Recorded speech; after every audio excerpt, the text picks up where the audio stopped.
Welcome back to Triathlon Race Day, the Ironman Pro Series pre-race show. I'm Connor Bollinger. Today, we're headed to the great state of Texas, just outside Houston, H-Town, the Woodlands to be exact. And guys, I have to say, in classic Texas fashion, we got a dandy out there waiting for us. So before we get into what I think is the most talented start list we've ever seen, if you're enjoying the show, make sure to like and subscribe. It really helps us grow as we continue to bring you the best pre-race hype in triathlon. Now let's bring in today's panel. Joining us are Olympian Ben Canoe, Ironman 70.3 champion Justin Metzler, pro triathlete Evan Price is out today celebrating Greek Easter with the fam, aka Greekster. And finally, please welcome our resident guru, Blake Pfeiffer. Gentlemen, race 4 of 17 is here. We're talking the legendary Ironman Texas. Real quick, though, let's have our last word on Oceanside. Ben, let's toss it to you because you did the race. For me, I think the biggest thing from Oceanside going into Texas is just who has been training specifically for 70.3 and who is training specifically and putting more weight into the Ironman races. You get the guys like Christian Blumenfeld or like a Kat Matthews who can basically do both at the same time. But when you start moving down the list and you look at everybody, where has the emphasis been? And when we look at the Pro Series, Ironman races are where the Pro Series are won and lost. You don't want to lose big time on the 70.3s, but we had a lot of good racing. But now, like Blumenfeld doing his big tour from down under and ending it here at Ironman Texas, I want to see how are people pulling up, who has been working on their back half of the Ironman strength, and whose speed is going to carry over from Oceanside, because we had quite a lot, like record day in Oceanside on men's and women's side. Justin. Oceanside, I had a sort of tale of two coins. Men's race, I was the most entertained that I have been in 2026. And I got to give a little bit of kudos to Sam Long, who got the chocolate medal there with the 4th place. But he really brought some pizzazz to that race that I was looking forward to and I really enjoyed. On the flip side, it was sort of same old tale in the women's race. Taylor Knibb wins the race in dominating fashion. I'm looking for something more, and I'm hoping Ironman Texas can deliver that for me on the women's side. I think we got through our appetizers. We got through the Oceania block. We got through Oceanside. We open up the season with big bangs, and this is where the season will be more or less decided at the early part. I think Texas is where it all comes to fruition. Where you're going to sit after these first 4 races is going to make or break your decisions for the next few months, and this is where it all kicks off. I agree. I think I'm looking at Taylor. Does she get redemption from last year? We saw her, kind of fall apart. Does she get it back from Kat? And then Blumenfeld, we're waiting for this guy to crack this season. 4th race. Let's go to the standings real quick. Speaking of the Devil Blue, the only guy with 3 races so far remains number 1. Foley holding strong at number 2. Not sure why he's not racing Texas. Someone said in a recent video, he mentioned he hasn't ran in a while. I don't know if anybody on this panel can confirm, so it might be a little I saw niggle. Trevor Foley running this morning. He is looking good. Okay, never mind then. But I still don't know why he's not at Texas. Maybe just wasn't on the plan. He only needs and one then more front, Ironman.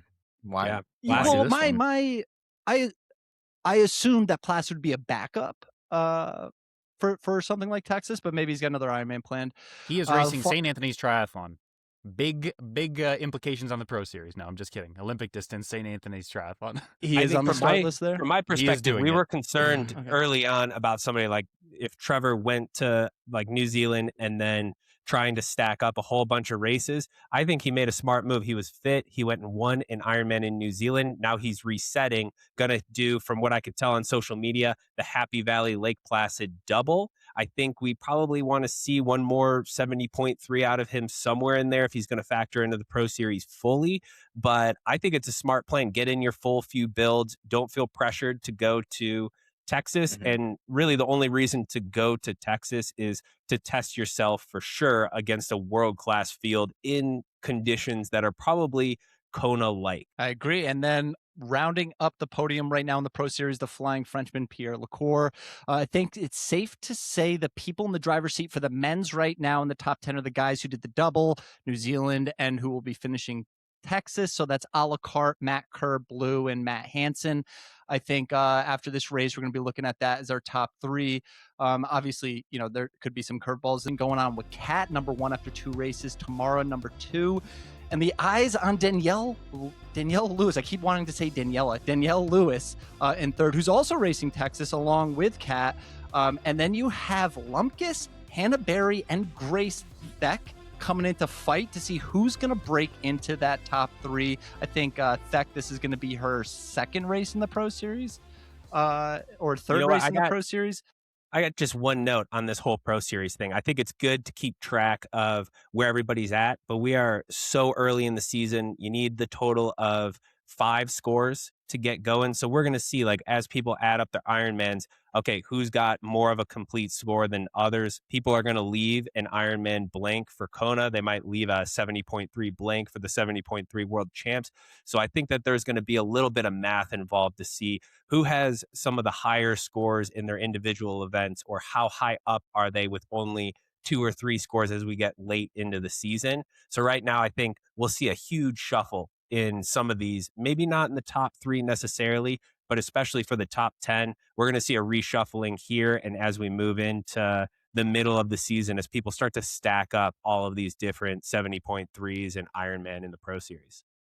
I think just piggybacking off of that quick, a good example of that was Leon Chevalier. He was going into Nice leading the Pro Series, and he ends up finishing the 2025 season down at 9th. So a lot can change with the last 2 races. And as we go about the season, we definitely will be doing those math problems and giving people updates in hypothetical situations based on the races we're doing to see who's looking to jump who in this series. So let's take a look at what's at stake here down in Texas. We got 6 Kona slots per gender. Total prize money, $175K. It's a big one. That's $87.5 per gender, and it's going to pay 10 deep. 10th place gets paid $2K. It's gonna stink to come in 11th. 5,000 max series points to the winner, and it's a gold tier race. All right, Blake, can you run us through the course for this weekend? Of course. So we're starting out with the swim here. We're looking at a little down and back in the lake, and then you'll take a right-hand turn. So it's about 3rd down, 3rd back, and then a 3rd into the canal to finish the swim, right? All fresh water. 99% sure it'll be a non-wetsuit swim for the professionals, because the amateurs are even under debate for wetsuit legality. So should be swim skins. Bike, we got a little dog leg out and a meander through suburbia to get onto the Hardy Party. 2 laps of the big old toll road. About 2,000 feet of elevation. When I was doing research, that kind of surprised me that it was even that much. I thought it was way flatter. But 2K feet of gain. Last year, 14 guys and 4 girls broke the course record, and that is currently held by Taylor Nibb in a 4:19 and Cameron Worth in a 3:53. Run, we got 3 laps in Concrete Paradise around the lake and the mall. 10Ks in the lap. You have Hippie Hollow, the infamous no walking zone. Current course records held by Blumenfeld 234, Cat 249, and they also hold the overall course records in a 7:24 and 8:10 respectively. I'll hop on here real quick, because I think the key to this that's going to make things really interesting is that wetsuit cutoff. I've been following the water temp a little bit. It's hard to track. Sometimes there's a Facebook page that seems to track it, but they stopped about 2 days ago. But it was at 74 the last, but they have been getting some rainstorms. So I would think with the heat that they have, it's probably going to be swim skin, but yeah, I'm packing my wetsuit anyways, because you don't want to be caught like wanting there. But I think for the pros, 71.6 is the wetsuit cutoff. And that I think has huge implications, because we saw in Oceanside where a lot of people had really good swims off of a saltwater swim plus the wetsuit. Like, that keeps people close together. Now we're doubling the distance. And if you take away the saltwater and the wetsuit, those gaps sometimes don't just double, but they like 2.5 times. So that I think is going to be one of the key things for me of how would that break up the group early on for the men and the women with that wetsuit cutoff, because then I guess you have the 20-meter draft rule on the bike that could have implications for the run as well. But it all starts for me, I think, with that. How are the dynamics going to shape based on wetsuit or non-wetsuit? That's a good wetsuit dynamic nugget there, Ben. You don't really get too many on swim course dynamics, or strategy rather. So that's good insight. Well, it's such a deep field too. You got guys to be able to slot in, and then it's also who's going to decide to push the swim on the men's and the women's side to maybe break it up a little bit, because there's also a little bit. Evan is not here, our resident meteorologist. But I will say there is a cold front that is hovering between Saturday and Sunday. A storm is blowing in, and the temperature is like, you look, it's like a 10-degree drop in temperature between Saturday and Sunday. So if something blows in, like it could be a really warm day, as it usually is in Texas and what you would expect for Houston and humidity. But if you catch it on the wrong side of this front, like there could be rain and it could be fairly chilly. But right now, it's not hitting that day. But I think it's something to just watch out to, because that could also affect the winds on the day as well. I did check the forecast this morning, and right now it was a high of 83, humidity of 68%, and a chance of afternoon thunderstorms. Classic Texas weather. Yeah. All right. Real quick, before we dive into the start list, let's throw to our sponsor.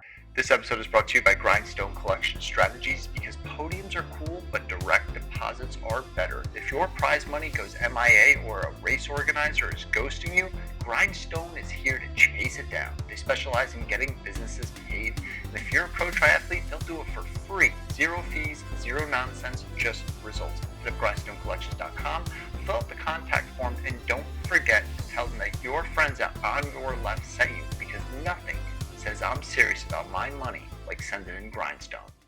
Real quick before we kick into this, I just have a few words on this race. I've had the privilege the past few weeks of working with some of my old collegiate teammates who are getting ready for this race. I want to shout out listeners here, Joey, Walt, Aiden, Zach. They're all taking the course this weekend. And I got to say, the buzz for this race goes from the bottom all the way up to the top, right? There's an old wrestling coach, Jim Zaleski from Oregon. He said, "Don't make me go home and watch Gladiator tonight, because I want to see a fight." And I guaranteed everybody, Saturday night, you will not need to go home and watch Gladiator. There's going to be blood on the streets of Houston, from the guys going 17 hours to the guys winning 7 hours, taking home 5,000 points. This race is freaking magical. I mean, if this field doesn't make you feel like you drank a million cups of coffee, you got nothing to live for, because this is what triathlon is all about. This is what racing is. I mean, outside of a world champs, this is the greatest start list we've ever seen. So I'm just fired up. I'm ready to get into this. Let's tuck in. Blake, I'm fired up for you. Put me on a bull. We're going to Texas. Put me on a bull. I'll bull ride at that. There's got to be rodeo time. the very least. Let's get into it. Cowboy up. Yeah. This is a Blake Pfeiffer dream. I mean, you see how many short course guys are on this puppy? My you God. kidding me? The debuts are crazy. Oh my God. So many guys doing their second, third Ironmans. Like, there's fresh meat on the table. Let's If somebody swims a 45, Blake's going to lose it. The cobwebs are off. Nobody's breaking into Ironman right now. It's either put up or shut up for these short course guys. This is the spring. Right? This is the spring. This is how you end your spring. How are you going to start your summer season? Like, this is what it's all about. So for this episode of Triathlon Race Day, we're going to switch things up. Normally, we just go through the start list, talk about favorites, dark horses, kind of an unstructured format. Instead, we're going to go back to our roots here, the original format of this show. We're going to do the power rankings. And for these, we're going to power rank the athletes. And if you're new, we're going to take 25 men, 16 women. It's based on percentage of how many people are in each start list.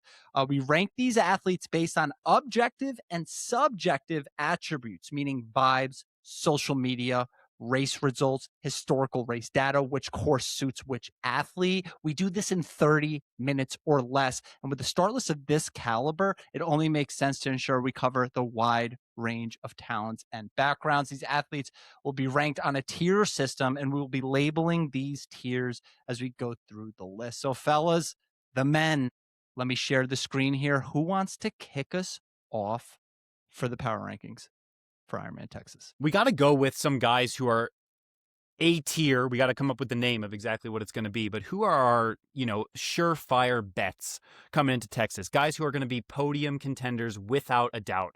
And because I am leading the fantasy game and my knowledge of ball is so elite at this point, I think I should start off with a couple that need to go into the immediate top tier of this power rankings show. So number one, let's just get it off the bat and get it out of the way. Chuck Christian Blumenfeld up there. We don't really need to say much more else about the guy. I don't really see how this guy has a potential chink in his armor. We sit here and say travel. We sit here and say, oh, this guy's going to cramp. He's going to puke, whatever. I do not think it's going to happen. Yeah, exactly. He's there. He has been sleeping in a lot of different beds over the course of the last 12 weeks, but he has been there, let's say, since Oceanside. And I think the guy's just going to be unbeatable in this race. I don't see a scenario where he is off the podium. I think it's going to be very difficult to beat the man. I think there are some guys on this list who can do it because of the freshness and the depth that those guys are coming in with. But I think in terms of, hey, who's number one on the pole position here going into the race, we have to go with KB. Well, Mets, I'm going to challenge you just a little bit because you just took the easiest layup of anything. Saying you know ball and picking Christian Blumenfeld is about the easiest thing we could have left him for last, and we all would have agreed on it. To be fair, I did not pick him. I did not pick him for the victory. I said I picked him for the upper tier. Which is even easier. You don't have to commit to the victory. I want you to pick somebody now who you think is tier 1 that maybe we don't think is tier 1. Patrick Lang. Ooh. My pick for the victory is Mr. Patrick Lang. I'd like to see him in the A tier. Chuck him up there, Connor. I do not want any pushback from the other boys. Oh, no, boy. I would veto that. I'm with you on this. I'm sorry, but like we can do this tier ranking in probably about 5 minutes when you start breaking up who are the world champions, who has medalists. Well, there's so many on this one. Okay, so you want me to bring a third one who's not a world champion? No, I'm saying I got one. I'm agreeing Dr. with you. Dr. Matt Hansen, chuck him up there. That's just coming out the gate. Podium at Ironman New Zealand, previous winner. Whoa, let's pump the chuck brakes, him up. man. Let's go. Let's at least handle Patrick Lang first before you start chucking Matt Hansen up there. I got a lot of respect for Matt. And I'm going to try not to poke the bear on any of these guys here since I got to race them in less than a week. Yeah, right. But I do want to say, lightly. I think Patrick is actually a really good pick for tier 1 because he has come to this race. He loves going to the Woodlands. The dude absolutely loves the heat and humidity, and he is such a smart racer. When you look at Kona when he won it, he is there.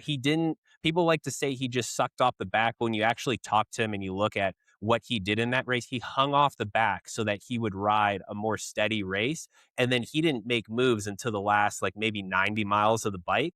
And he just raced exactly what he needed to do. So I know maybe his season, I feel like there was a little bit of like roughness in some of his training coming into this race, like early on, but he's had plenty of time to get ready and prep for this race. And I just think he shows up always in the Woodlands. He's he's had 2 Texas wins in the past and a win in Ironman Tulsa, which I would count as an Ironman Texas. He's a multiple-time Ironman world champ. Like, you got to give people respect if they can win on the biggest day in our sport.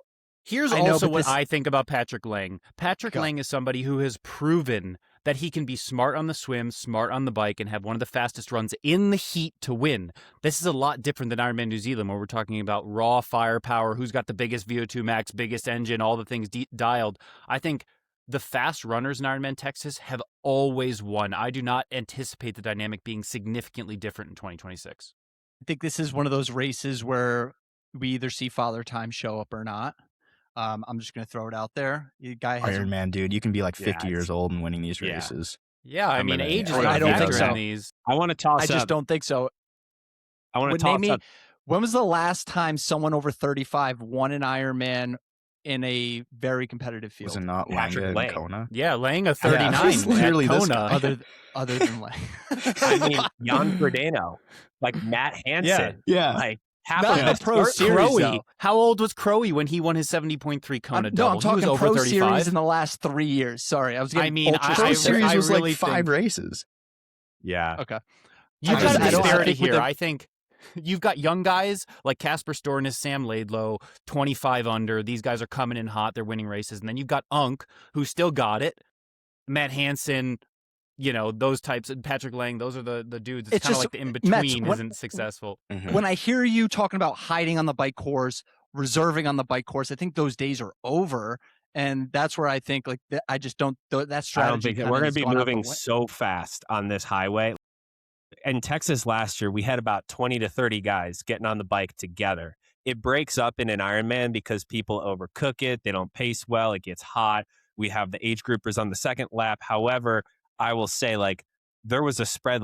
Look back at Daniel Baekegaard, who was third or fourth or fifth at this race. Like he had a very strong race, ran a 2:41 marathon. He did not come off with the leaders. Like he passed me when I was like struggling off the back of that. Look at Rudy, who had a great race there. Like it broke up, but being in Oceanside, different course, but the 20 meters when you're going over 30 miles an hour, like it's there.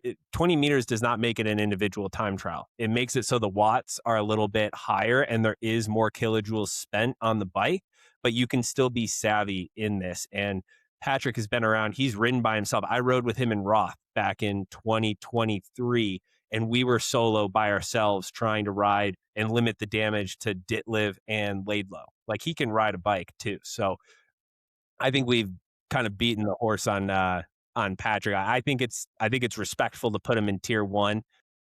But I think the other guy, you guys have already mentioned him. I think you got to put Casper Stornes up there. Like that dude, the way he raced Oceanside and the way he has won his world championship, he knows his ability. And if he's firing better than he was at this point last year with that podium in Oceanside, I just think this guy could be super dangerous, especially in a hot race. And we forget that Stornes is still really new to Ironman. This was his debut race, I believe, last year. He had a debut, I think, way back in Frankfurt that he didn't finish because I talked to him about that when we were in Frankfurt one year. He wasn't able to finish 2024? Before. I think it was 23 or 24. It was early on. He just, it was, he wasn't able to finish that one. All right, let's keep it rolling. Is there anybody else that we want to throw up here in the tier 1? Yeah. Marty Party, dude. Marty Party on Hardy. Like, come on. Got to put him up there. No, like, don't give me shit. If you listen, I think he'll be fit. South Africa. He was 4th in Nice. He's the king of the chocolate medals. Like, he's sniffing it. Come on. Yeah, but are the guys in our top tier dudes who are top 5 guys, or are these guys who we think can win the race? I think there's a difference there. I think if we're talking chocolate medal potential, we're looking at a different type of tier. If we're talking about this upper echelon, but this is where if you throw him up there, Yella Geens has to go up there then. Yeah, that's what I mean. You got and Yelle, then Schomburg. Yeah, Yelle, Martin, Schomburg, and Nick Thompson, man. Like Nick Thompson. Can I chuck a name up there? Can I chuck a name up there? Lionel Sanders. No. Let's talk about it. I'm so on board. Let's talk about it for a moment. I think Lionel should be 1.5. Did you guys hear that he doesn't produce I'm talking lactate? About tier 1, boy. I don't want to hear any of this tier 2 nonsense for Lionel Sanders. I think that Lionel played the season smart. I think he played a good call going to Dallas. He won Dallas. I know there wasn't a swim, but he won the race. I think he's been focusing on this since coming back from his injury. Tried to race Oceanside. I'm going to say that. I'm going to say though the swim in this race is going to be crucial because it took Sam Long halfway through the bike to catch us and then continue to ride on. Jonas Schomburg sat 30 seconds ahead of our pack. I sat there with a loose extension. We were not pushing that hard to do that. That was a very fast first 15 miles, as it usually is in Oceanside.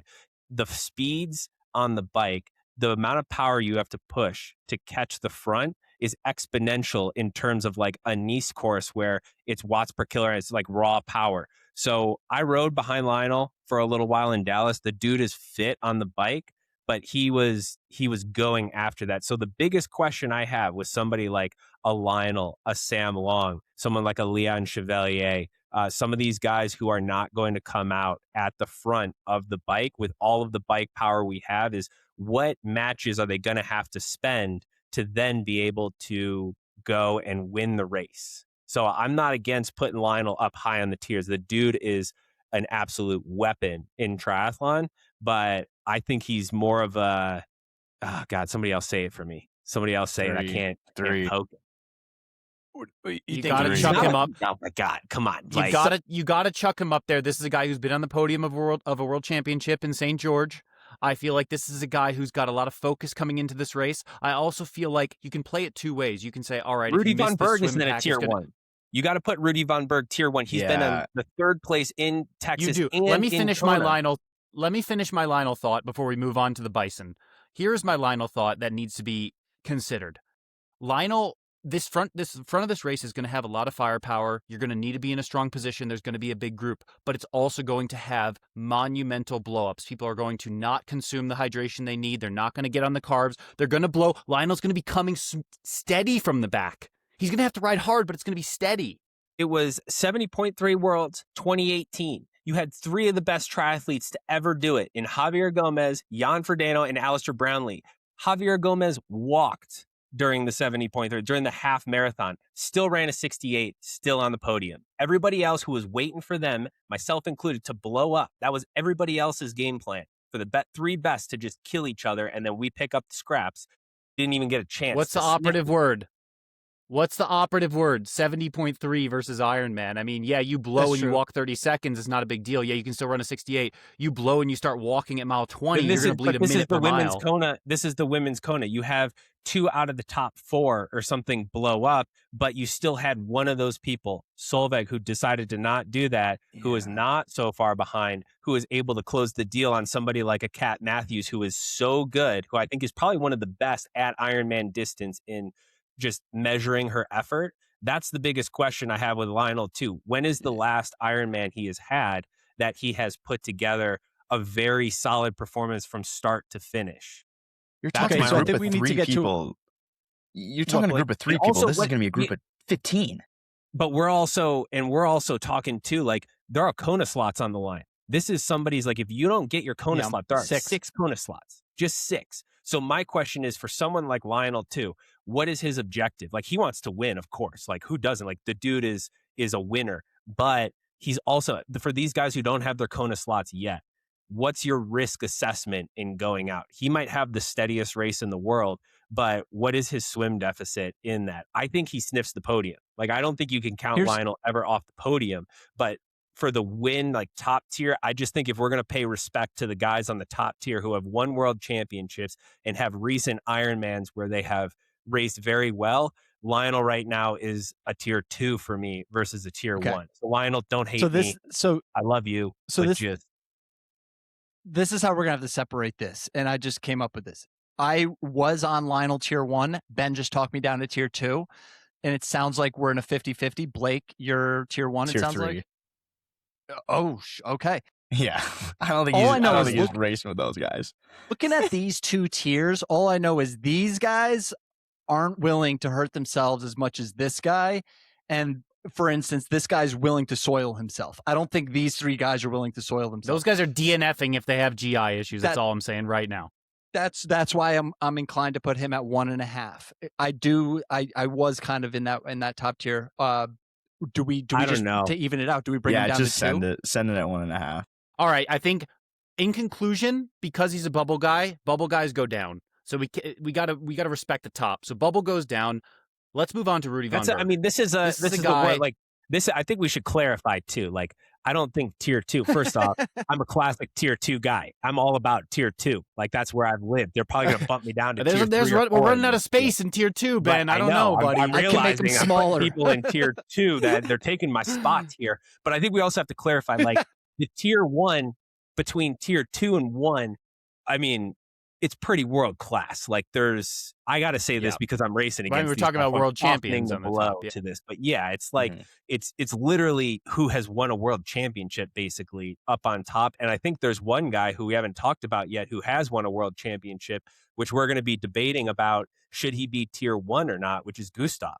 And Gustav this is where Lionel starts to fall. This is where Lionel starts to fall, right? He's 3. Yeah. No, he can't be 3. You got to put respect on Lionel's name and put him in 2. Just because Lionel's going to be the guttiest dude on the start list. I think Gustav's another one of those guys where it's like. But there's a difference between Gustav the new Lionel going fast and gutsy and not. Lionel has gutted his way, whether he has won the Ironman or he has placed 20th. Like that dude, we know he's going to bury himself. There's no question Lionel is the gutsiest racer, barring maybe Christian Blumenfeld. Like, I think Christian Blumenfeld is probably the only argument you can Here's the difference between Gustav and Lionel. Is we have proof of form with Lionel. We know he just won Dallas. He's in good form. What do we have from Gustav? Dude, I was in Dallas. Season? Dallas is nothing like Oceanside. Yeah. Like Dallas, Lionel biked. It's at least proof of form. If we're going Gustav v. Lionel, what do we have from Gustav? I'm with Mets. I think Other than injury let's- and proof that he's a Okay. little bit off his previous self. That's all. How Just about this? criminal For for the Gustav sake in of the tier three. show, for the sake of the sanity of the show, let's put Rudy somewhere, and maybe that will dictate where Gustav goes. I don't know. Rudy's got to be Well, tier proof of 2. form- Rudy's got to be proof tier of 2. form.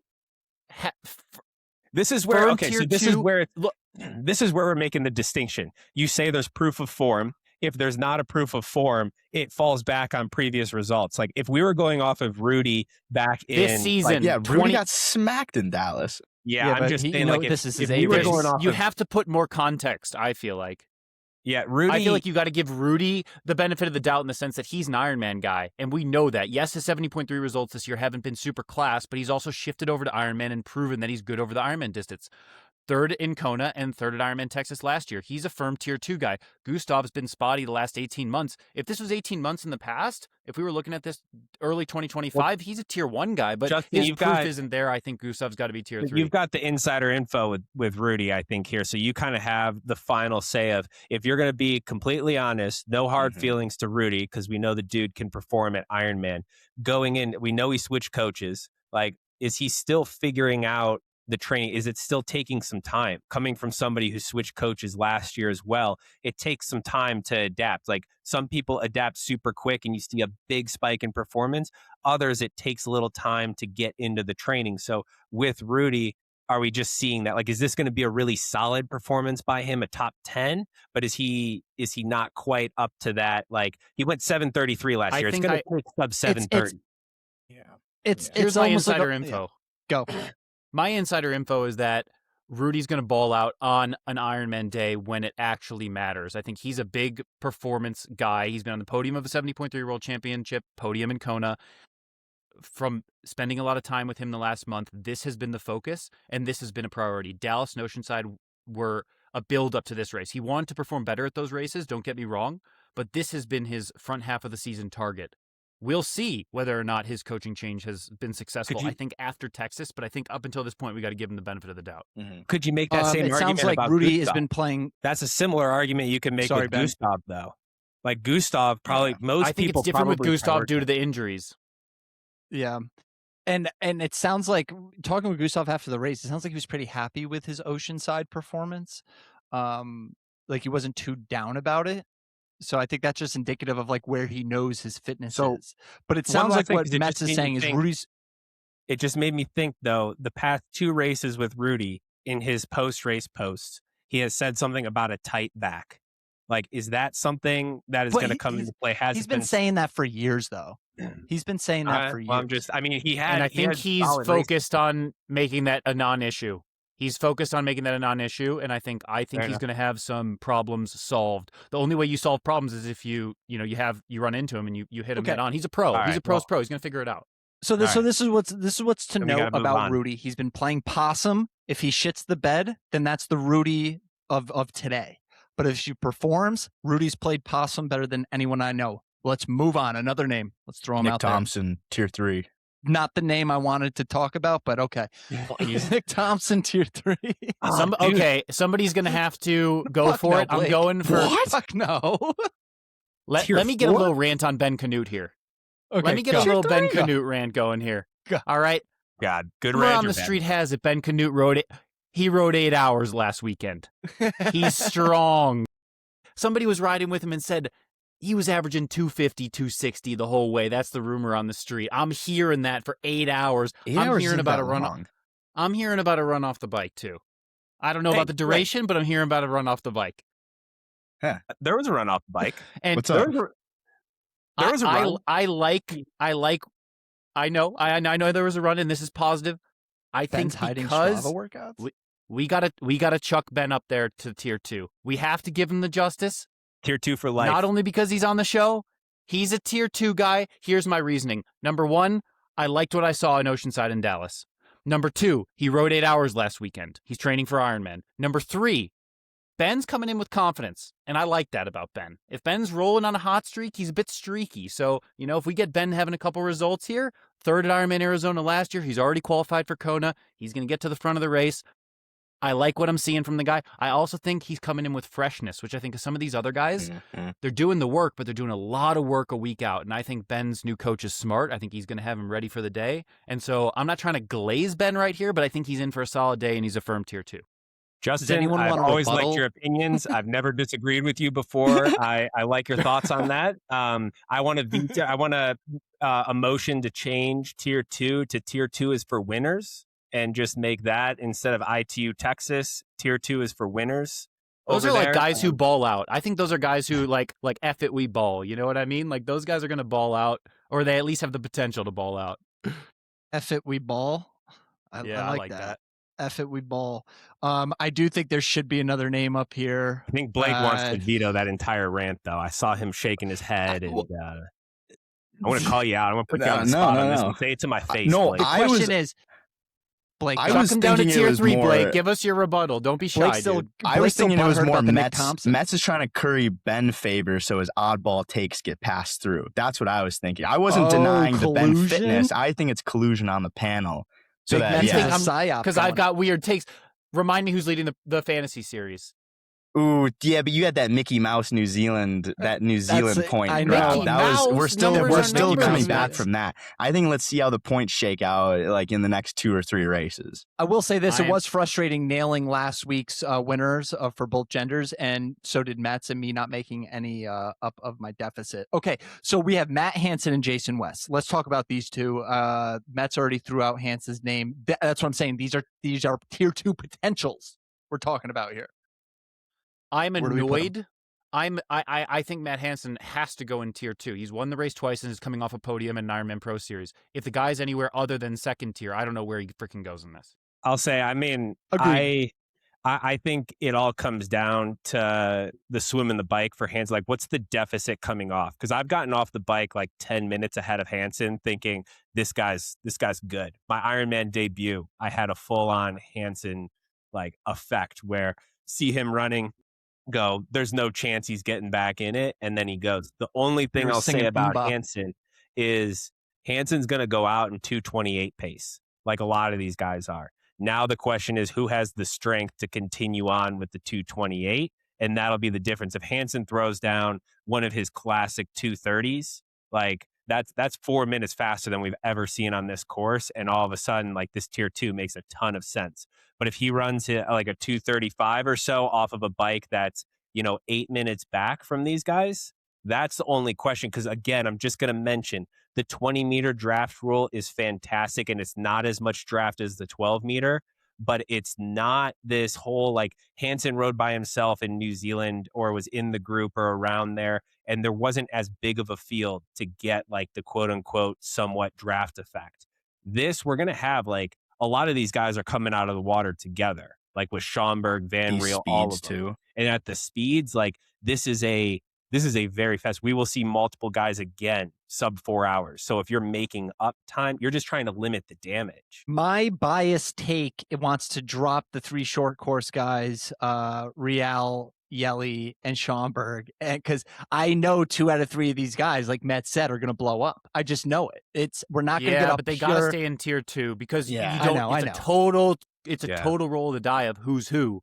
So it could be any one of them. There's good out of those 3 guys. You got 2 DNFs and 1 guy on the podium, guaranteed. I'm here to disrespect Ben.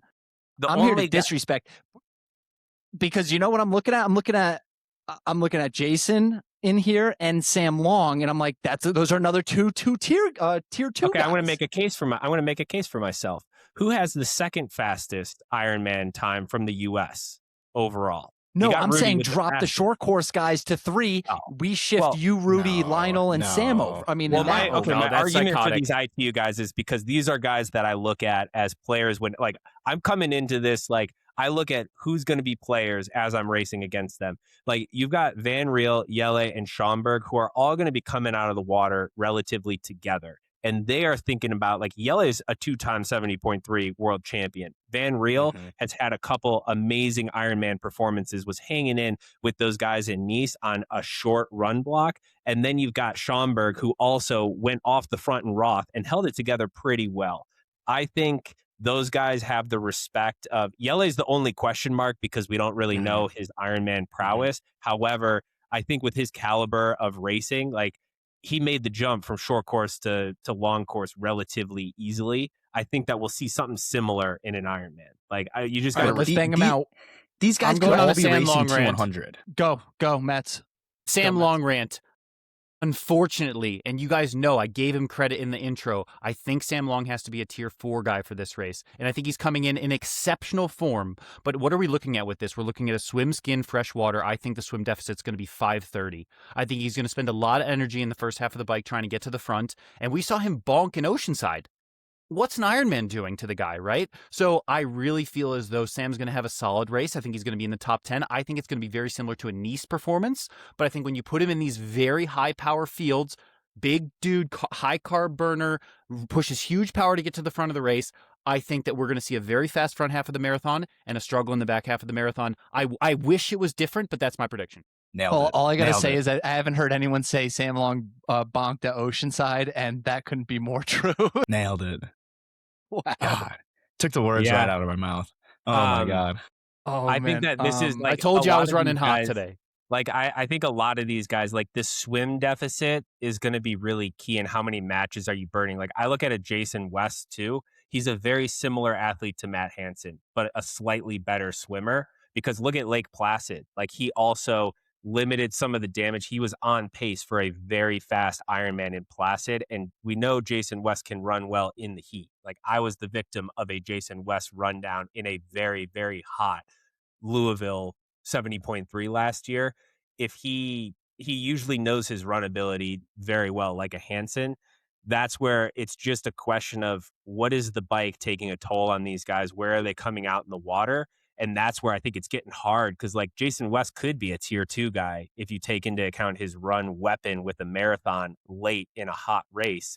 But I don't know where he's going to come out, the swim and the bike. Like he did super well in Oceanside, but yeah, I think that same thing. Like Sam Long's biggest thing is just with the swim and how many guys there are. Where is the pack going to split? Is he going to be on the right side of the split to be dragged along and have a lower swim deficit? Or is he going to be pushed back? And then that's like the Lionel situation of how much effort are you going to have to put in on that bike to close gaps? And that takes it out of your last few miles of the marathon. I agree. All right. Can I help us here with a couple in tier 4? I think we got a couple tier 4 firms. We got a Jackson Laundry and a Cam Worth firm in tier 4, in my opinion. I feel like Haugenhog, even though he's a solid Pro Series guy, I think he's going to get decent points. I think he's going to be looking at a 10th, probably a tier 4 guy. Unless anyone else disagrees. No, I totally agree with that. I don't think Jackson Laundry is racing. I think that might help us a little bit, because I see on a recent Instagram post after Oceanside, he says Chattanooga 70.3 is next. All right, moving along on his Jackson. Stingray bite might have been an issue. All right, He also was coming Stepniak back. then comes in somewhere. Yeah. I think Stepniak another is- one that we could throw in is Kieran Linders with that 4th in Frankfurt was a pretty decent result, but just He was a lot also of DNFs 7th in last Kona, year. correct? Right? Like, I think that previous success in the heat is worth something. He top 10 in Kona for Kieran Landers. We're going to throw Stepniak too. down Those guys are here. sneaky. Yeah, but he blew up at Nice, which we called. Do you remember that, Blake? A Linders or Stepniak? Linders was on the side of the road. He was in the going to explode category. Linders All did right, so- DNF Nice this year, yeah. I'm pulling up his Kona. I would put Linders on bottom tier. 8th Kona. 8th in Kona, came so 8th. quite. Yeah. Yeah, I mean, you got to give the guy a tier 4 for that. That's a tough one. Yeah. Yeah. All right. Anyone have anyone else that they want to throw out? I think there is a face here that's sticking yeah. out. I just don't even know Vince. what to say for Vince Louis. Like, that's such a freaking gamble. Like, who is Yeah. like, what are we gonna get from this guy? A new kit and a new helmet new and kit- a fast yeah, new race. We're gonna get a gold chain, necklace chain on the start Yeah. line for sure. You can't deny that he will have the most stees out of anybody on the start list. Like, Yeah, he's he's going to gonna be be looking blinged out. so good. Yeah. Yeah, Okay, maybe who do tier we see 5 in is a just tier hot league? guy.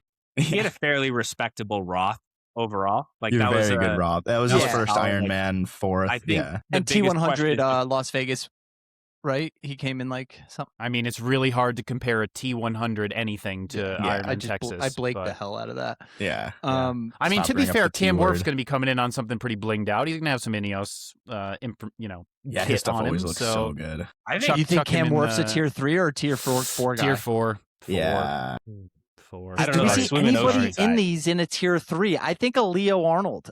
He's like the top ranked. If you're putting Linders in tier 4, you can't. I mean, Blake, give us a Leo Arnold, even like some Yeah. information on. I mean, for God's sakes, is he just not the most hit or miss guy on this entire planet? He'll crack German. off these. Yeah, he'll crack off these ridiculous results, and then you won't see him for the rest of the year. Ironman Switzerland, not the best field, but he had a really, really inspiring day there. But like, you're just not seeing much else throughout the whole He had rest a of the rough year. race Eighth in in Dallas. Swansea. Yeah, I'll not say great he in rode Dallas. super strong in Dallas, but his Yeah, run but off he the just- bike he was can't he finish struggled. it. Okay, Like- so how about this then to drive the end of the power rankings here? Does Nick Thompson move up to a Jason West? I'm almost Yes. inclined to put him up there. Yes. Yeah, I Come think on. that's a really. I he don't should- like it, but I'll accept it. You don't. I mean, he rode with the front guys. He doesn't belong in the I- slums I with the don't- tier 4 I don't guys, like yeah. that Sam Long's in tier 4 and Nick Thompson's in tier 3, but To I'll be fair, accept Nick it for Thompson head beat to head. Sam Long Yeah. and Nice. I don't like that either, Mets. I'm with you. No, but well, Nick I was mean, 7th in if you go Texas based last off year. of if you go based off of Ironman race results, Nick Thompson has been more impressive over the full distance. 100%. In Arizona, That's fair was play. Who's he Dan's last racing against, Ironman, Ben? I went against. We both ran over 740. Sam Long ran sub 740. Nick's racing in against Nice, like but 2 guys. Nick. That's Nick true, was though. in Nick's Nice Nice in result. Texas last Yeah. year? or 7, and he was racing. He with was those front 7th in guys Texas Nice. and Nice. No, you're Yeah. right. I'm just thinking home races. He was in when I that think front Nick. group. All right. Yeah. Stepniak, sleeper, absolute sleeper. That dude, yeah, Where do he you guys could be want Yeah, I super guess Shane this is solid. our Miller's not sleeper here to- category. Yeah, These are the sleepers here, down here. think They so. are kind of silent. I guess tier killers. 5 is kind of a sleeper. I mean, you got to put Vince Louis in a sleeper category, Leo Arnold maybe in a sleeper category because we don't know what we're going to get from the guy. Bali, why does Antonio Benito Lopez have an Italian flag attached Yeah, to him? I totally racial profiled his name. It's supposed to be Spanish. I got to change that. I mean, that is the Like, most that's- Spanish name possible, so I don't know how Yeah. you could have gotten that wrong. Benito Okay, Benito Mussolini. Lopez. That's- I will say he's an interesting one. He should probably be at least a tier 3, if not a little higher. I think. I 'cause agree. He was podium in agree. this race last Sold year. on him. Blake is smiling right now. Is that even him? It looks like Mattia yes, it is. It's Ciccarelli. him. Don't Okay. even. Don't insult I don't me know. like that. I just didn't know what website you were grabbing pictures off of, Yeah, I think tier 3 for him is solid. All right, He's let's bring it strong. He home, rode guys. strong in Cam Kona. Main won all. What's that? I said Benito's pretty strong overall. He had a penalty in Oceanside, but he still ran 110. Like he probably would have been mixing it up front if he can stay penalty free. I think in Yeah, Texas. he was still 14th there. If Yeah. he doesn't Yeah. come top 20, this is the last time I'm putting him on the show. Put up or shut up. I'm kidding. Blake Lake has a soft side for Benito. I do not. He's not Italian. That's true. All right, let's bring it home here. Jan, Leon, Jonas, and Cam Main. Where are we throwing these guys? I feel like you could throw them all in tier 5. I mean, these are like our Yeah. There- Our well, what leftovers about here, Cam you know what I Main? mean? I'm Cam not- Main is an Ugh, interesting one. Like calm Leon down. had a rough race in Oceanside, so Dude. like he's got to come back after like some rough racing. Jan Stratton, like he had a really strong Roth. I think that he's Yeah, somebody third. who over the Ironman distance could be really solid. Jonas Hoffman, I'm not sure what he's done recently other than like Oceanside was strong from him. I just don't know his Ironman pedigree overall. He was But, 18th in Nice. Like, Yeah. he's up there, but But, he's just not up there, Yeah. Who was I just about the interesting one that I was Cam gonna Main. talk So Cam Cam Main, yeah, Main he's got- won Western Australia. about? Yeah. He's Which I don't that know. was a I think head-to-head he's- win over Nick Thompson. I don't Yeah. really like these results that come from Asia Pacific to the US. I That's need what I mean. American or European confirmation before I give a guy a big nod. So I guess that's fair Let's enough see. because a lot of those guys, it's like before, like if we were going to race in the Nice World Champs, like you still got to make the trip over and kind of do that. Some of the Oceania guys are real hot back home, and then they come over and they're still dealing with the time change. But I think he'll be strong. Like that's somebody who who can race at the front. No, I think he's going to be a tier 3, guys. Does anyone want to veto me on that? For Maine? Yeah. Yeah, for think that's Cam fair. Main. Yeah, I think he's a t- he beat Nick Thompson head-to-head, so I think bit yeah, heavy. 3 That's is a bit fair. that's a bit heavy, but You think? I think it's a bit heavy. Like I said, I think we need to win your first big Ironman, though. You got to give a little bit of credit to the first Ironman. Yeah. Here's the thing. He's on the up and up. Yeah, I mean, Evan did bring him up, and he brought him up early. He brought him up in May last year, and he goes, "This guy's going to be a problem." And then he goes and wins Western Awe. So his momentum can't be doubted. Yeah. Yeah, let's give him that. Okay, so is this his start to the season? Yeah. Yes. Yeah. Okay. He's been in Australia ever since Western Awe, and then Yeah, you got to go based off of those results. I will say, I believe I saw an Instagram post about a Cameron Main injury, putting a little bit of yes, there was an injury post 2 or 3 weeks ago saying that if someone doesn't post frequently, then they're probably injured. That's me. So I think he has to go down one. Oh, based on that, I like that. I like that. That was a deep catch. That's a vibes call right there. That was deep in your Instagram brain rot head. Yeah. All right, so there we go, guys. We got the tiers here. You already know we got the world champs up there. Big baller brand. The past is the future. Could be tier 3 and the sleeper category. Let's roll to the women's. This episode is brought to you by Texas Grassland Beef, a family-owned and operated ranch delivering high-quality, 100% grass-fed and grass-finished beef straight to your door. Their cattle are raised the right way. No hormones, no antibiotics, and a focus on real nutrition to support both performance and everyday health.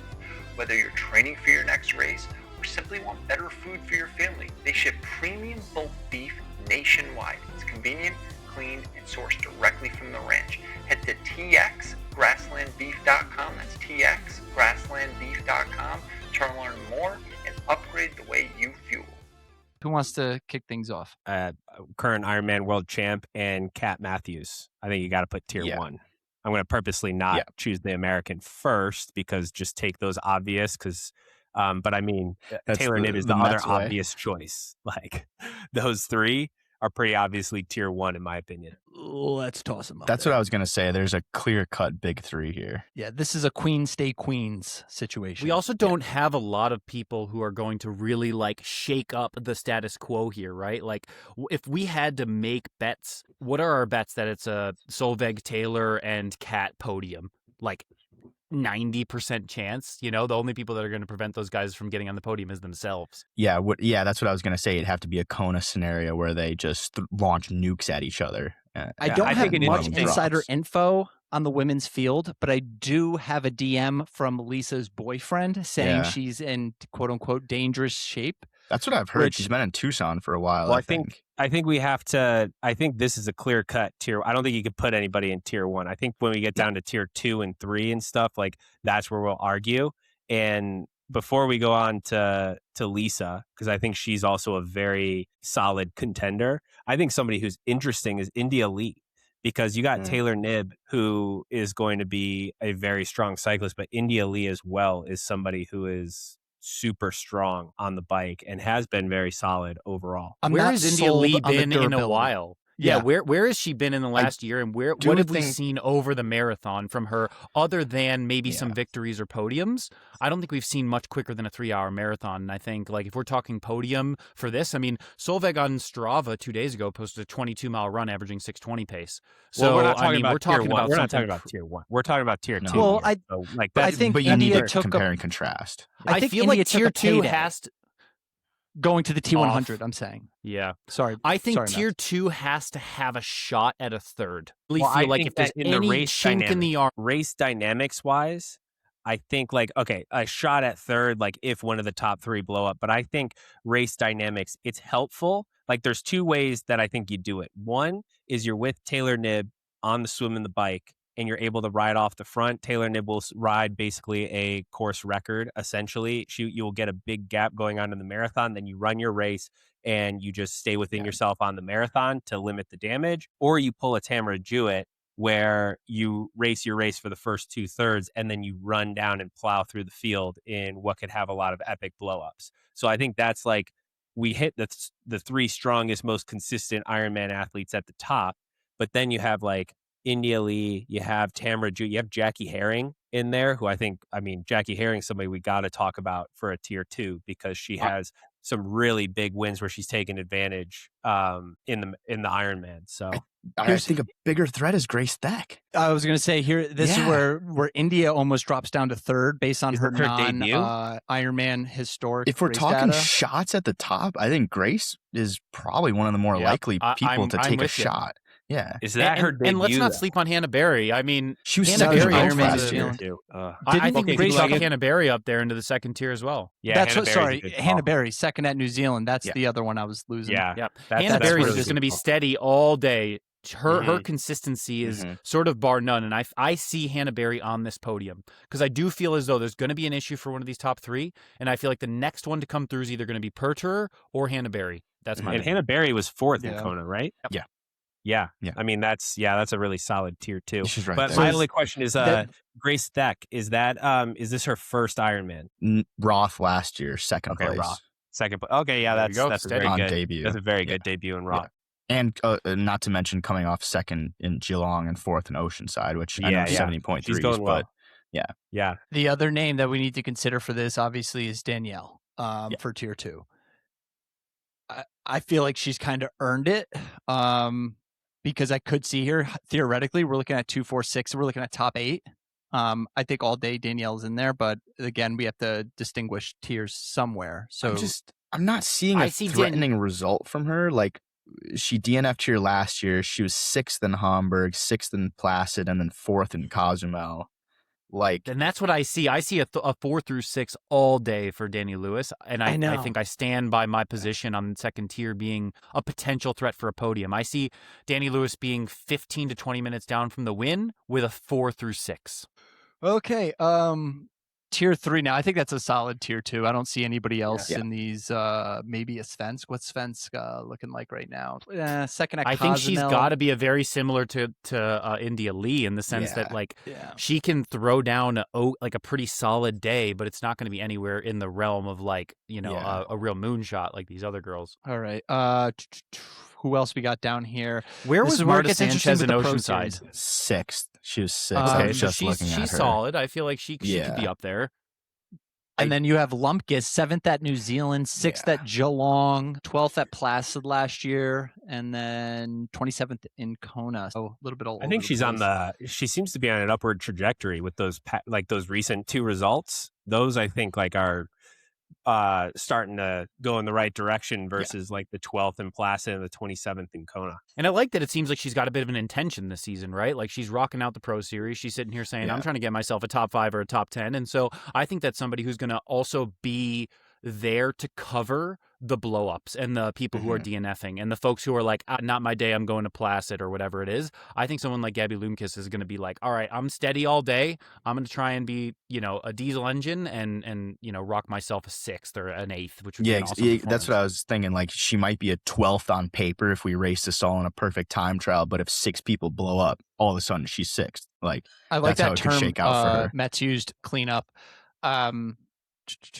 So we have Anna Marie, Jana, not going to try to pronounce that, the German Kate Curran, and Lottie Lucas from the UAE. Anyone else in the top 3 tiers, or are these all tier 4 here? I like Anne Marie's trajectory as well. She was a 3rd in Dallas, if I'm not incorrect. Yeah, I liked that 3rd from her. I saw her training in Tucson, seems super strong. I don't think she's quite in that tier 3 level to be on, I think a the big swim might be performer uphill. stage yet.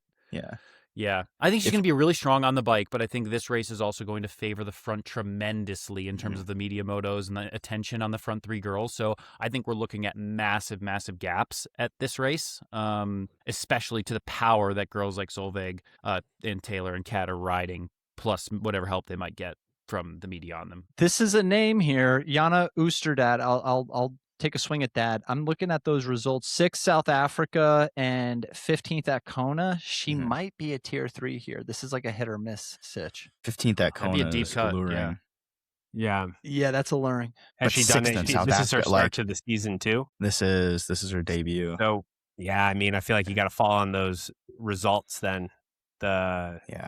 Give the respect to that top 15 in Kona. Is that more of a smart play that she hasn't raced since a 15th in Kona, and now, however many 5-6 months later, now we're opening it back up again in Texas? Like, that's probably galaxy brain move there. Yeah, absolutely. Lottie Lucas, debut Ironman here. She goes Yeah. down to be the bottom tier. It's kind of how we treat the Mhm. debuts. Last one, Kate Curran. Don't know how to pronounce it. What do we got on her? Kate's a super strong biker. I think traditionally, if I recall last year, she was on the podium of Lanzarote or Mallorca, or one of the really hilly European Ironman races. Portugal. Strong biker. I think that the heat might be an implication. She's also had like a pretty bad bike crash and is unraveling from that. So I'd love to see her have a good performance, but I think we just still need a couple more data points before we give I mean, she had to a a tier very 3. good race in Western Australia, and Perth last year was second there, which again, Mets, you probably won't like that result, but you know, it's a data point and in a limited set. I respect it. I respect the British going over to Australia and performing, because that shows that you're going out of your domain. I think I've got a bias towards Australians racing well in Australia. So I respect her for going over and getting a second. Fair play. All right, guys. Is that it? Anybody have anything else? So there's our tiers here. We got Queen Stay Queens knocking on the door, the Cleanup Crew, and Death and Texas. The only 2 things that are guaranteed in life. All right, so that's it for our Ironman Texas preview. Before we say bye, we're going to give you guys a quick update on our fantasy league. I think we should allocate some time next episode to talk about these standings, since we'll be a quarter way through the season. Maybe we'll do a little bit deeper dive on the actual Pro Series standings as well, as we mentioned earlier in the show. Thanks to Ben Canute, Justin Metzler, and Blake Pfeiffer for joining the panel. Shout out to the interns behind the scene, John and Tom. If you enjoyed the show, please make sure to like, subscribe, and follow along all season as we cover the 2026 Ironman Pro Series. I'm Connor Bollinger, and we'll see you on race day.